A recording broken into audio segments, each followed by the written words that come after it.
All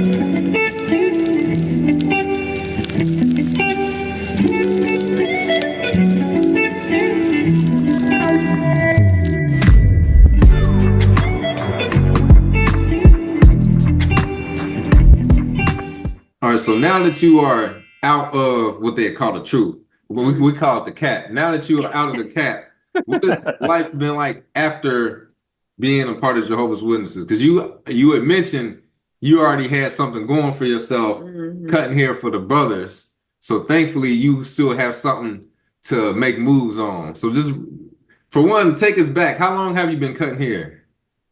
Actually, I got my barber license while I was in prison. So Okay. they had a program in there, so that was that was cool. So when I got out, I got licensed.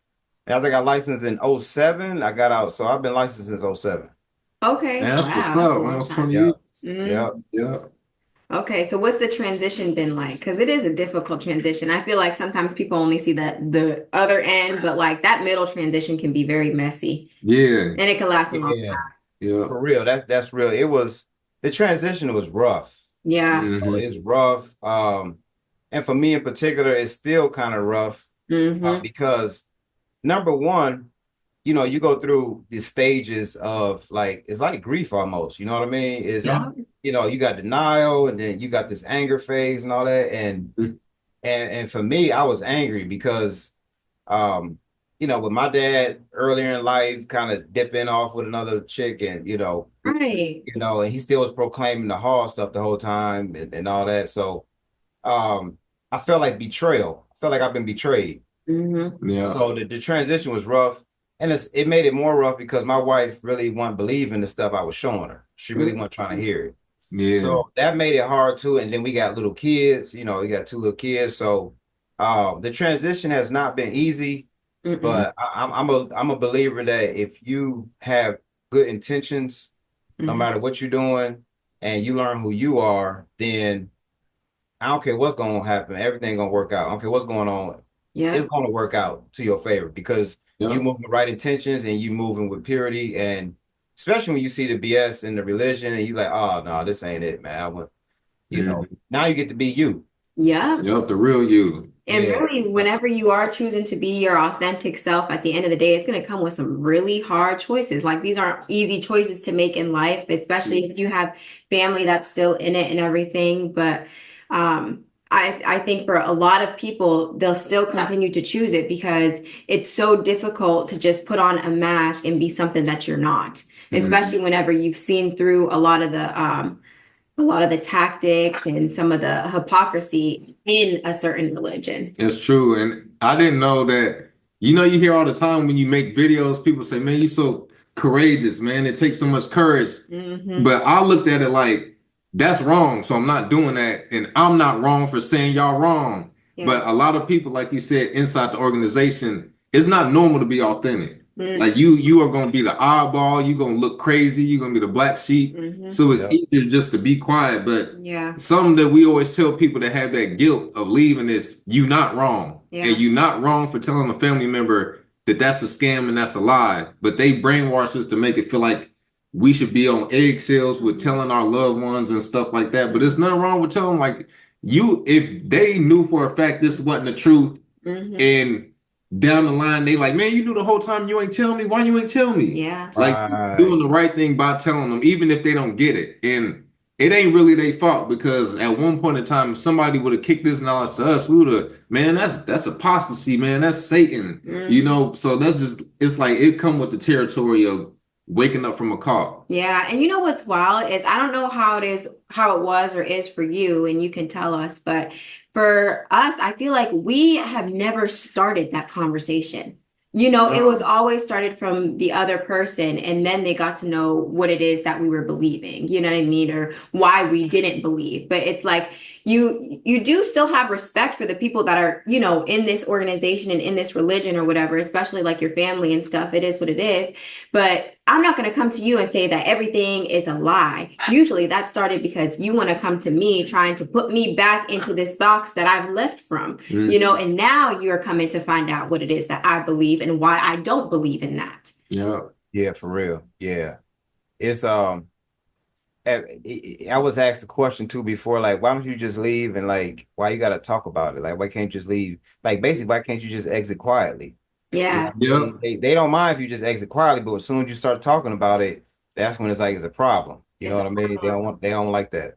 Yeah, and a lot of people will exit quietly, and that's good for them, but like there's still allowed to be this other area of people who do talk about it, because for the people who did leave quietly, guess what they're listening to, and guess where they're finding comfort in? They're finding comfort in these spaces to where you're talking about it, and like they know they weren't crazy for thinking a certain type of way. True. That's what this is for. We suppose. And how can you tell somebody not to talk about their life experiences? Yeah. Like the good, they only want you to talk about the good. No, talk about, that's the thing about witnesses. They only advertise the positive aspects. Yeah. Anything negative, you don't talk about that out loud. Yeah. Yeah. And with everything, there's always opposing forces. I'm a strong believer of like balancing out the scales, like Clarity. no matter what you go through in life, there's always going to be the goods and bads of different things, and it's just about balancing all of that. Same with being a witness. There's the goods and bads of it, it's nothing different. So how has your journey been like since then? What kind of ways have you found to help you with, I guess comforting and just adjusting to life after. adjusting. Yeah, it's still adjustments being made. But I love the fact that now I feel like I'm free and I have permission to just study whatever I want. So I've been in the history a lot for a few years, studying like, ancestry type stuff, and where you come from, your identity and all that, and taking pride in who you are. When you don't know who you are, you don't know where you're going.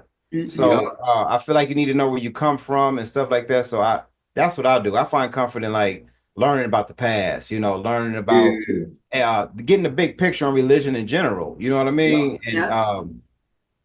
And doing that, and also learning that now, it's okay to meditate.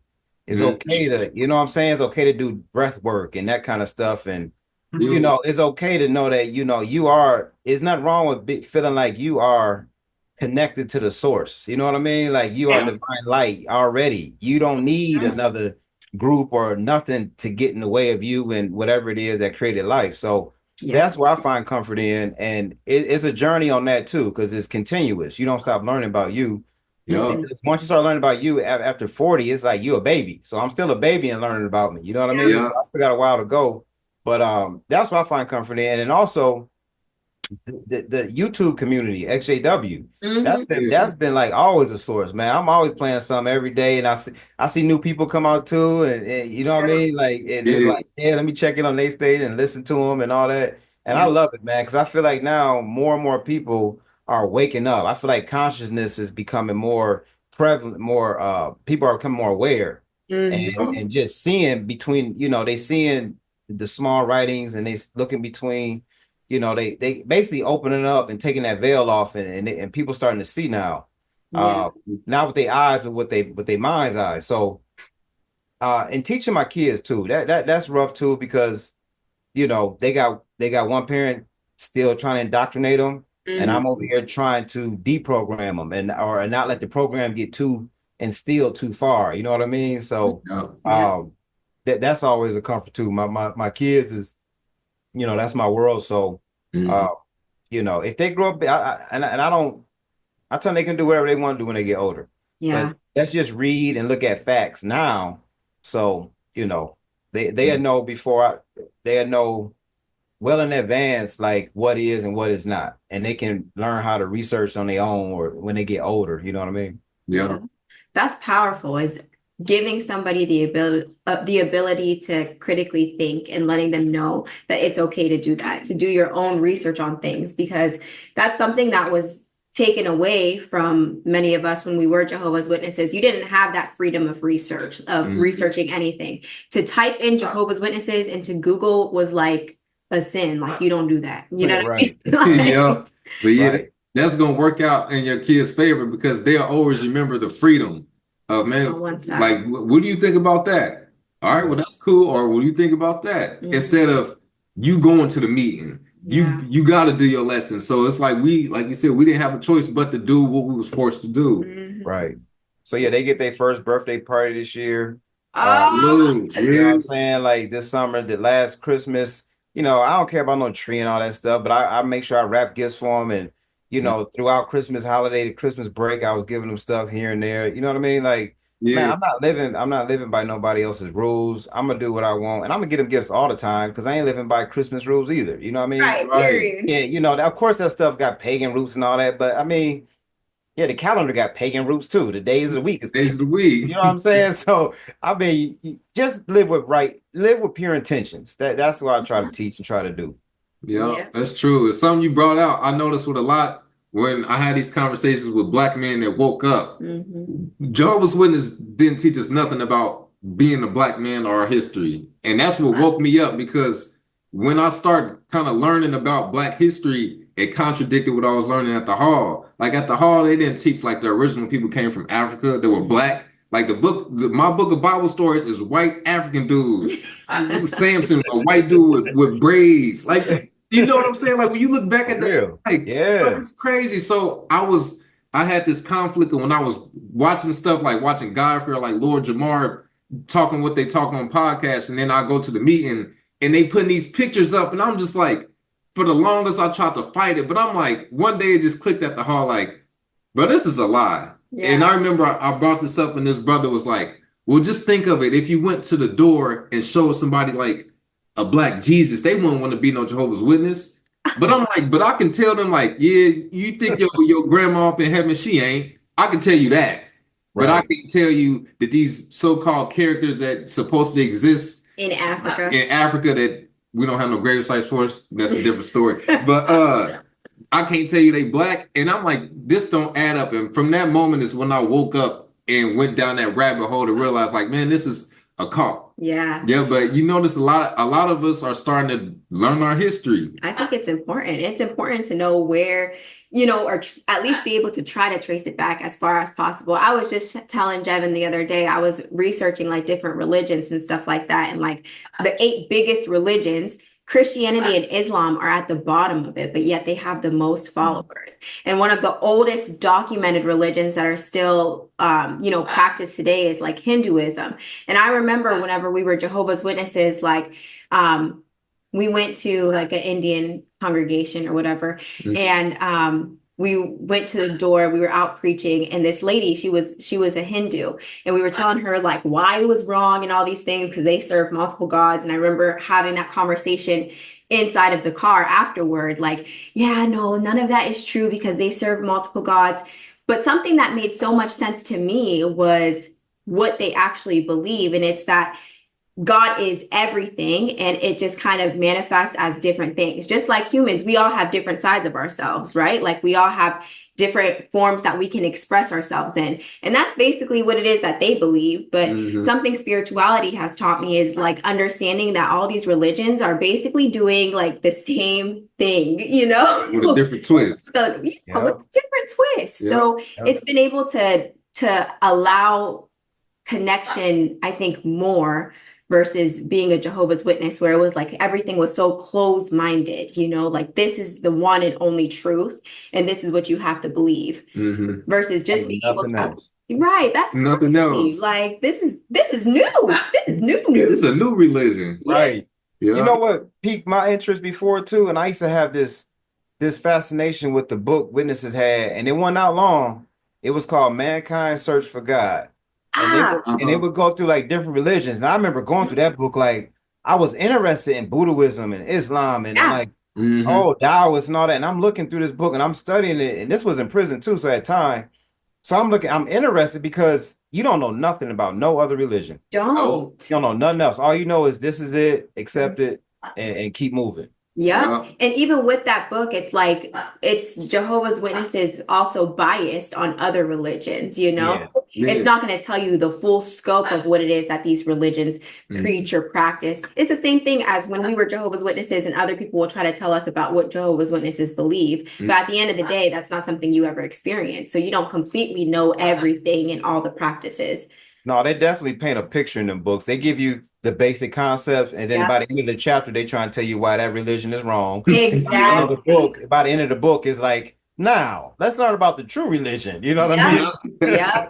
Yeah, that's true. Some I like that you had mentioned is you became comfortable with the unknown and you keep seeking for knowledge because now you understand that I don't know what I don't know. So I'm gonna continue, I'm gonna look at this, I'm gonna look at that, and you enjoy having that freedom of I'm about to look at all this and I'm gonna keep learning. Versus a Jehovah's Witness is I know the truth, this it, I'm not looking at that. I'm not trying to hear what you're talking about. I'm not looking for no other knowledge because at the hall, you're just looking at the same thing over and over again. Yeah. And not only that, you're not actually really truly studying for yourself. You're kind of just recklessly trusting what it is that they're telling you is the truth and why it's the truth, you know, versus even when it comes down to the Bible that they give you, like all these words have been changed, you know, and we're just recklessly trusting that they have, you know, transcribed this properly. Yeah. Somebody It's like hypnosis. When you repeat the same thing over and over, you read it in the paragraph, you see it in the question, you answer it, and then you comment on it. It's like hypnosis over and over and over, repetition that it gets like installed into your hardware of your mind, and you can't see nothing else because they repeat the same thing. They cherry pick the same scriptures, you know, Matthew 28, 19, 20, you know, Proverbs 3, 5, and 6. And I see now that once you break the hypnosis, you can see the manipulation in the wording and everything that they do. Their publications and how they talk to you and stuff. It's like, oh man. But to go back to what Jevin said, I thought about that before too. When I learned this is later, not as a kid, but later on, I was like, wait, Adam and Eve made all the races, this white couple, and Noah was white, and Abraham, even the angels that they depict was white male. So everyone is a white male, and even up to today, the governing body since 18 whatever has always been white male. Well, I'll take that back. You got one sprinkle in there, you know. And he got there in 1999 when Cash Money took over. Literally, bro. Right. But that gotta tell you something. Like where the Asian leader brothers at? Where the Hispanic brothers? Where the African brothers? Like, if this is a multicultural unity of God's people, where the other ones at? Why is only white men running the whole thing? Right. I can tell you why Apple is ran by white men or Walmart. I can tell you why that's that way, but this is supposed to be who God selected as the right ones. Cherry picked. God only seen these people as righteous. All up in New York. Yeah, come on now. That's probably what it is. It's just like every other corporation. Yeah. You get you one brother that'll tap dance and join the show, and that's it. Yeah. Now you see as time goes on, everything gets more uniform. Remember, brothers had outlines and the dramas. You could kind of do your own thing. Now everything is kind of like all sourced from up in New York from the productions. You know what I mean? It's almost like it's a uniform for everybody now. Everybody just hear what we saying because we got too many people out here that's leaving, and you know they telling they PMOs who trying to get people to wake up. So they like, no, let's just get the information and just let's watch the broadcast. You know what I mean? Yeah. Broadcast. Yep. Man, that's crazy. It is crazy, but we are living in a very special day, I think, because YouTube does exist and because the platform just keeps getting bigger. Like more and more people are coming out, speaking out. TikTok, Instagram, YouTube. Like, if you want the information, it is very much there. It's at our fingertips, and that goes for anything. You know, our history, religion, like this religion. That's what COVID did. COVID, you couldn't go nowhere, so you were in the house with a phone and a TV. Yeah. So a lot of people didn't have nothing to do, and the meeting slowed down. So you got time to scroll, and you got time to not be brainwashed in person twice a week like you was before. Yeah. I think that was no, that's real. Yeah, my bad. Go ahead. No, all you. No, I'm gonna say no. That's real. When you get time to not go to the meetings for a minute, even if you don't look at social media, your mind starts to your nature and common sense might start creeping up. And now you get time like, oh, I ain't heard a meeting in a while. That brain, that hypnosis kind of breaks a little bit. You get time to just sit for a minute and think for a minute. Yeah. And then you kind of think back like, what have I been doing? You know what I mean? Even without social media, but with the addition of social media, it's over with. If you start looking up stuff, it's over.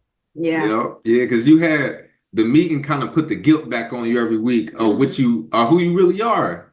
It had to remind you, make sure you ain't listening to this type of music or hanging with these type of people. The stuff that you are already leaning toward doing, it kind of straighten you back out. All those reminders. Yeah. Oh man, reminders. Yeah. Yeah.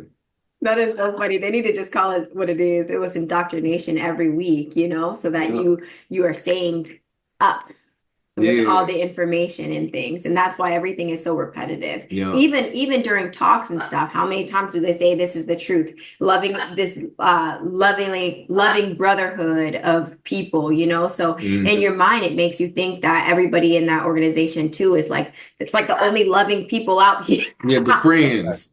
That friend word is pushed so much. You got 8 billion or 8 million friends. Yeah. No, you don't, man. You might have 2 or 3. People are people at the end of the day. Yeah.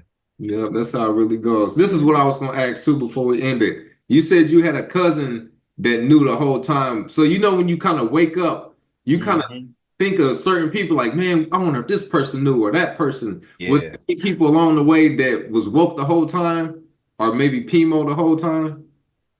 I'm not really sure. I know I got some cousins on my mom and dad's side who just weren't with it no more. Okay. So on my mom's side, I reached out to her because I knew she went with it, but we never talked about it. She just don't mess with it. And so we had a couple good conversations. And I did think of some people. Matter of fact, some family and some people I even called up like, hey, I just want to apologize to you. And they're like, what are you talking about, Saki, man? What are you talking about? I said, man, you didn't know it, but like I shunned you when you didn't even see me before. I ignored you and all that. And that was just wrong. I was judging you and all that kind of stuff. Because, I was one of the people too would judge people who was like this fellowship, whatever. Yeah. And you see him as I'm like, you get scared or something like, oh, they just fellowship. Oh no. Like, you know what I mean? Like they got a death sentence on them or something, or they lepers or something, You gotta stay away from them. Literally. Yeah, not too many PMOs, like not too really people that I remember who like was already woke. Not really, no. Okay.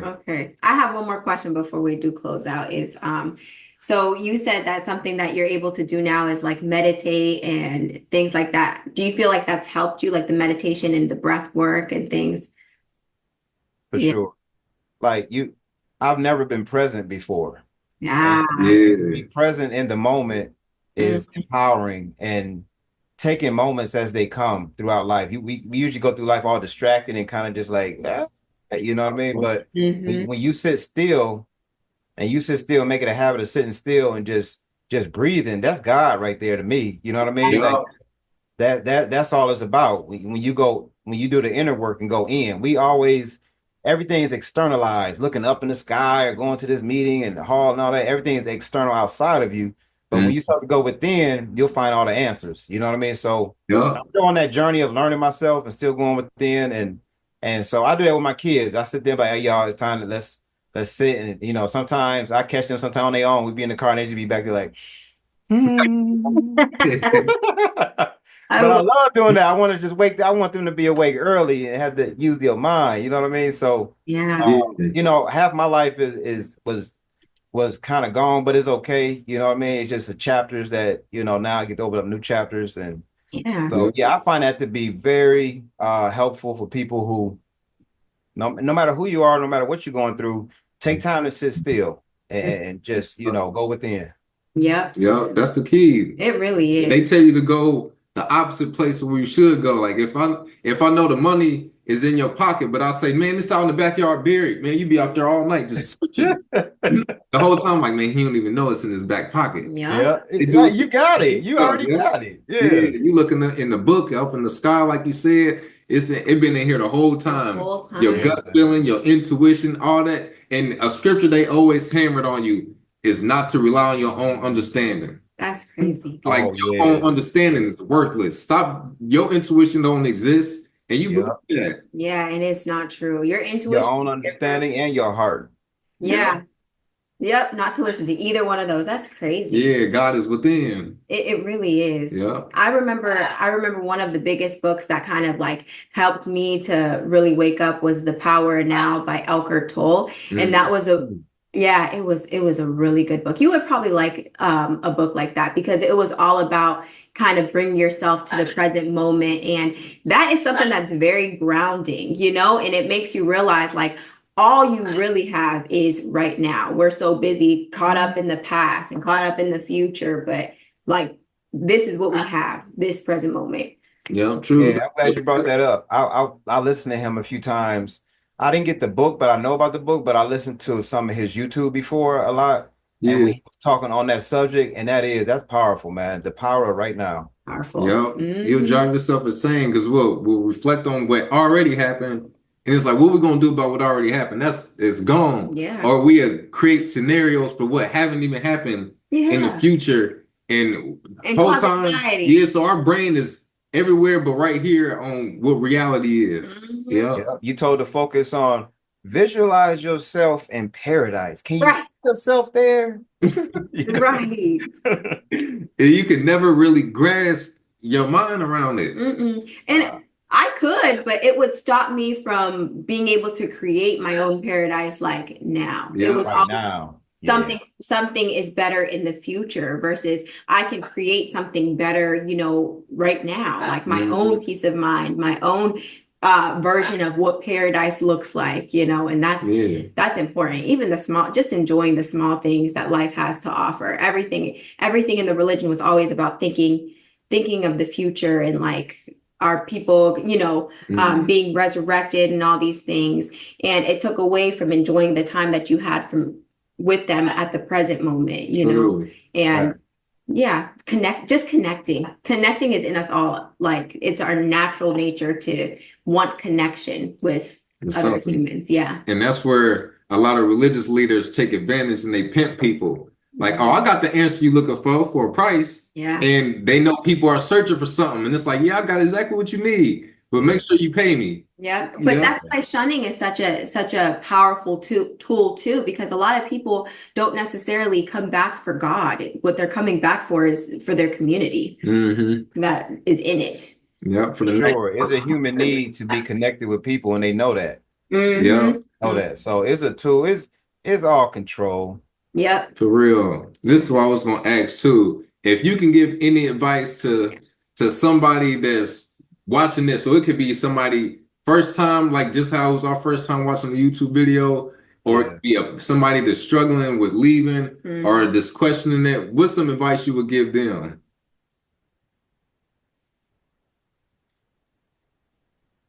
I would say to look in the mirror, just stare in the mirror for a while. Just stare into your own eyes and stare into your own soul and ask yourself, who are you? Who am I? Who am I? And what do I want out of this life that I have? And who's controlling my life right now? If you on the fence and you don't want to ruffle feathers, or you don't want to like disrupt relationships because of that, are you really being true to who you are? You know what I mean? So I say the best thing you try to do is find you. When you find you, then everything else kind of will align. You know what I mean? It's all about being in alignment with who you are. And if you do that, you'll be able to find purpose.